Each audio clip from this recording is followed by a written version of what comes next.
CM ಬಣದ್ದು ಮೀಟಿಂಗ್ಗಳ ಮೇಲೆ meeting ನಡೀತಾ ಇತ್ತು, ಡಿನ್ನರ್ ಸಭೆನೂ ಕೂಡ ಆಯಿತು. ಸೈಲೆಂಟ್ ಆಗಿದ್ದಂತ ಡಿಕೆ ಬಣ ಈಗ ಮತ್ತೆ ಆಕ್ಟಿವ್ ಆಗಿದೆ. ನಿನ್ನೆ ಡಿನ್ನರ್ ಸಭೆಯನ್ನ ಮಾಡುವ ಮುಖಾಂತರ ಡಿಕೆ ಶಿವಕುಮಾರ್ ಅವರು ತಮ್ಮ ಶಕ್ತಿ ಪ್ರದರ್ಶನ ಮಾಡಿದ್ರ ಅನ್ನುವಂತ ಪ್ರಶ್ನೆ ಕೂಡ ಹುಟ್ಟಾಕಿರುವಂತದ್ದು.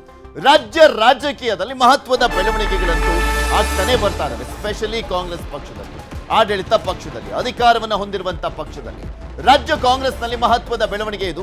ಸಿಎಂ ಕುರ್ಚಿ ಕಿತ್ತಾಟದ ಬಿಗ್ ಎಕ್ಸ್ಕ್ಲೂಸಿವ್ ಸ್ಟೋರಿಯನ್ನ ನಿಮ್ ಮುಂದೆ ಇಡ್ತಾ ಇದೆ.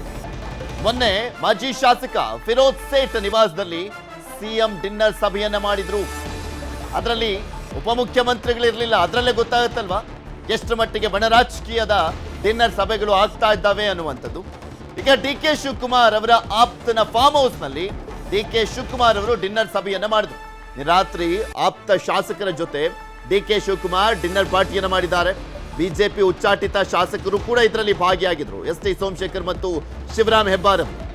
ಸುಮಾರು 40ಕ್ಕೂ ಹೆಚ್ಚು ಜನ ಶಾಸಕರು ಹಾಜರಾಗಿದ್ರು ಅನ್ನುವಂಥದ್ರ ಬಗ್ಗೆ ಸದ್ಯಕ್ಕಿರುವಂತ ಮಾಹಿತಿ. ಡಿನ್ನರ್ ಮೀಟಿಂಗ್ ನಲ್ಲಿ 40ಕ್ಕೂ ಹೆಚ್ಚು ಶಾಸಕರು ಭಾಗಿಯಾಗಿದ್ರು. 5ಕ್ಕೂ ಹೆಚ್ಚು ಸಚಿವರು ಕೂಡ ಸೇರಿದಂತೆ ಡಿ ಕೆ ಶಿವಕುಮಾರ್ ಅವರ ಆಪ್ತರು ಭಾಗಿಯಾಗಿದ್ರು. ಡಿ ಕೆ ಶಿವಕುಮಾರ್ ಅವರ ಆಪ್ತ ಪ್ರವೀಣ್ ದೊಡ್ಡಣ್ಣವರ್ ಫಾರ್ಮ್ ಹೌಸ್ ನಲ್ಲಿ ನಡೆದಂತ ಡಿನ್ನರ್ ಸಭೆ ಸಚಿವ MC Sudhakar, Mankal Vaidya, KH Muniyappa, Sharanprakash Patil, MLC Chandraraj Hattiholi, ಶಾಸಕ Baba Saheb Patil, S T Somashekar, Shivaram Hebbar, Magadi Balakrishna, CP Yogeshwar, Srinivas Mane, Haris, Nalpad, Iqbal Hussain ಸೇರಿದಂತೆ ಸಾಕಷ್ಟು ಜನ, 40ಕ್ಕೂ ಹೆಚ್ಚು ಜನ ಶಾಸಕರು ಭಾಗಿಯಾಗಿದ್ರು. ಆಕ್ಚುಲಿ ಡಿ ಕೆ ಶಿವಕುಮಾರ್ ಅವರ ಬಣದಲ್ಲಿ ಎಷ್ಟು ಜನ ಇದ್ದಾರೆ ಅನ್ನುವಂಥ ಕ್ಯಾಲ್ಕುಲೇಷನ್ ಸರಿಯಾಗಿರ್ಲಿಲ್ಲ. ಆದರೆ ಇದೇ ಮೇನ್ ಕ್ಯಾಲ್ಕುಲೇಷನ್ ಅದು ಅಲ್ಲ.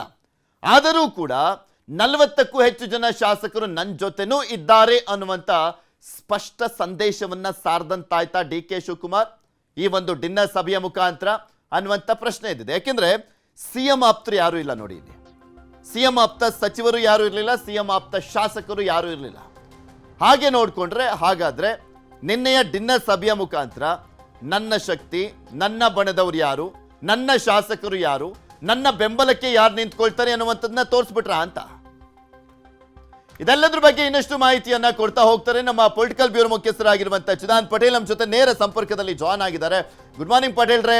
ನಿನ್ನೆ ನೋಡಿದ್ವಿ ಎಲ್ಲೋ ಒಂದ್ ಕಡೆ ಕದನ ವಿರಾಮ ಆದ ಬಳಿಕ ಡಿ ಕೆ ಶಿವಕುಮಾರ್ ಅವರ ಬಣ ಸೈಲೆಂಟ್ ಸ್ಟ್ರಾಟಜಿಯನ್ನ ಅನುಸರಿಸ್ತಾ ಇದೆ ಅಂತ ಹೇಳಲಾಗ್ತಾ ಇತ್ತು. ಆದ್ರೆ ಯಾವಾಗ ಸಿದ್ದರಾಮಯ್ಯನವರ ಬಣದ ಆಕ್ಟಿವಿಟೀಸ್ ಜಾಸ್ತಿ ಆದವು ಆ ಸಂದರ್ಭದಲ್ಲಿ ನಾವೇನ್ ಕಮ್ಮಿ ಇಲ್ಲ ಅನ್ನುವಂಥ ಮುಖಾಂತರ ನಿನ್ನೆ ಡಿನ್ನರ್ ಸಭೆ ನಡೆದಿದ್ದ. ನನ್ನ ಶಕ್ತಿ ಏನು ಅಂತದ್ದು, ನನ್ನ ಶಾಸಕರು ಯಾರು ಅನ್ನುವಂಥದ್ದನ್ನ ತೋರಿಸಿದ್ರ ಡಿ ಕೆ ಶಿವಕುಮಾರ್?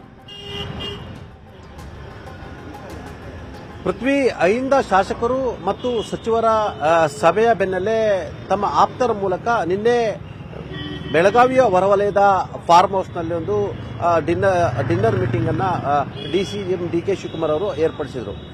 ಸುಮಾರು 16 ಶಾಸಕರು, 10ಕ್ಕೂ ಹೆಚ್ಚು ವಿಧಾನ ಪರಿಷತ್ನ ಸದಸ್ಯರುಗಳು ಮತ್ತು ಮಾಜಿ ನಾಯಕರುಗಳು ಈ ಒಂದು ಡಿನ್ನರ್ ಮೀಟಿಂಗ್ನಲ್ಲಿ ಭಾಗಿಯಾಗಿದ್ದರು. ಬಹುತೇಕ ಡಿಕೆ ಶಿವಕುಮಾರ್ ಜೊತೆ ದೆಹಲಿ ಪರೇಡ್ನಲ್ಲಿ ಇದ್ದಂಥವರು ಮತ್ತು ಬಹಿರಂಗವಾಗಿ ಡಿಕೆಶಿ ಪರವಾಗಿ ಬ್ಯಾಟಿಂಗ್ ಮಾಡ್ತಿರ್ತಕ್ಕಂಥ ಶಾಸಕರೇ ಕಾಣಿಸಿಕೊಂಡಿದ್ರು.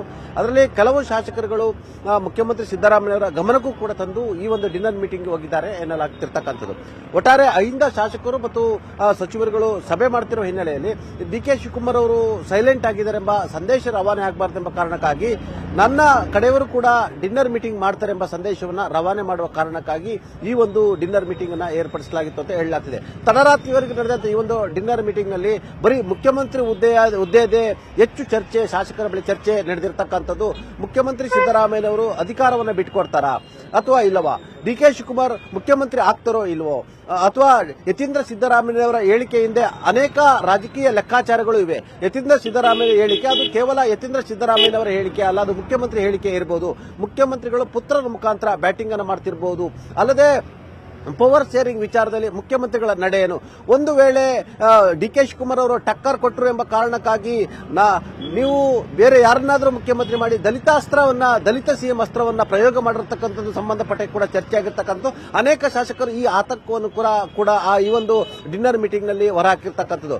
ಒಂದು ವೇಳೆ ಡಿ ಕೆ ಶಿವಕುಮಾರ್ ಅವರನ್ನ ಮುಖ್ಯಮಂತ್ರಿ ಮಾಡಲೇಬಾರದು ಅಂತ ಹೇಳಿ ತೀರ್ಮಾನವನ್ನು ಮಾಡಿದ್ರೆ ಹೈಕಮಾಂಡ್ ಮುಖ್ಯಮಂತ್ರಿಯಾಗಿ ಡಿ ಕೆ ಶಿವಕುಮಾರ್ ಮಾಡಿ ಅಂತ ಹೇಳಿದ್ರು ಕೂಡ ಡಿ ಕೆ ಶಿವಕುಮಾರ್ ಹೊರತುಪಡಿಸಿ ದಲಿತರೊಬ್ಬರನ್ನ ಈ ರಾಜ್ಯದ ರಾಜ್ಯದ ಮುಖ್ಯಮಂತ್ರಿ ಮಾಡಿ ಅಂತೇಳಿ ಸಿದ್ದರಾಮಯ್ಯವರು ಪಟ್ಟು ಹಿಡಿದ್ರೆ ಮುಂದೇನು, ಈ ಎಲ್ಲವೂ ಕೂಡ ಚರ್ಚೆ ಆಗಿರ್ತಕ್ಕಂಥದ್ದು. ಹಾಗಾಗಿ ಅಹಿಂದ ಸಭೆಯಲ್ಲಿ ಎಲ್ಲೊಂದ್ ಕಡೆ ದಲಿತ ಸಿಎಂ ವಿಚಾರ ಮತ್ತು ದಲಿತ ಸಿಎಂ ಅಸ್ತ್ರ ಪ್ರಯೋಗ ಮಾಡಿರುವಂತದ್ದು ಕೂಡ ಡಿ.ಕೆ. ಶಿವಕುಮಾರ್ ಅವರ ಪಾಳ್ಯದಲ್ಲಿ ಇನ್ನಿಲ್ಲದ ಚಿಂತೆಗೆ ಕಾಡ್ತಿರ್ತಕ್ಕಂಥದ್ದು. ಯಾಕಂತಂದ್ರೆ ರಾಜಕಾರಣದಲ್ಲಿ ಯಾವುದು ಬೇಕಾದ್ರೂ ಆಗ್ಬೋದು. ಒಬ್ಬ ಗ್ರಾಮ ಪಂಚಾಯಿತಿ ಅಧ್ಯಕ್ಷ ತನ್ನ ಅವಧಿಯನ್ನು ಬಿಟ್ಕೊಡ್ಲಿಕ್ಕೆ ಸುಮಾರು 2 ರಿಂದ 3 ತಿಂಗಳು ತೆಗೆದುಕೊಳ್ತಾರೆ. ಹಾಗಾಗಿ ಇದು ಮುಖ್ಯಮಂತ್ರಿಯ ಹುದ್ದೆ ಆಗಿರ್ತಕ್ಕಂಥದ್ದು.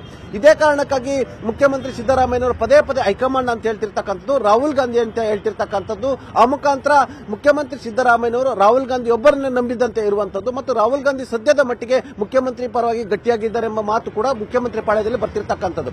ಇನ್ನೇನು ರಾಹುಲ್ ಗಾಂಧಿ ಅವರು ಡಿಸೆಂಬರ್ 15ರಿಂದ 22ರವರೆಗೆ ಜರ್ಮನಿ ಪ್ರವಾಸವನ್ನು ಮಾಡಲಿದ್ದಾರೆ.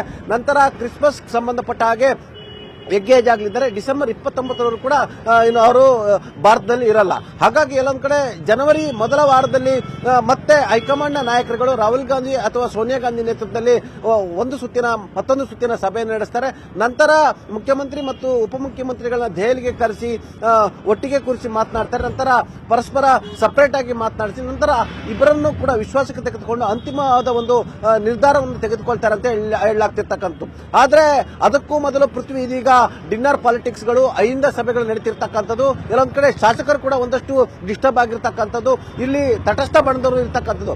ಆ ಕಡೆಯೂ ಇಲ್ಲ, ಈ ಕಡೆಯೂ ಇಲ್ಲ. ಒಟ್ಟಾರೆ ಪರಿಸ್ಥಿತಿಯನ್ನು ನೋಡಿ ಗಾಳಿ ಯಾವ ಕಡೆ ಬೀಸುತ್ತೆ ಆ ಕಡೆ ಹೋಗುವಂತ ಅನೇಕ ಸಚಿವರುಗಳು ಕೂಡ ಶಾಸಕರುಗಳು ಕೂಡ ಇರ್ತಕ್ಕಂಥದ್ದು.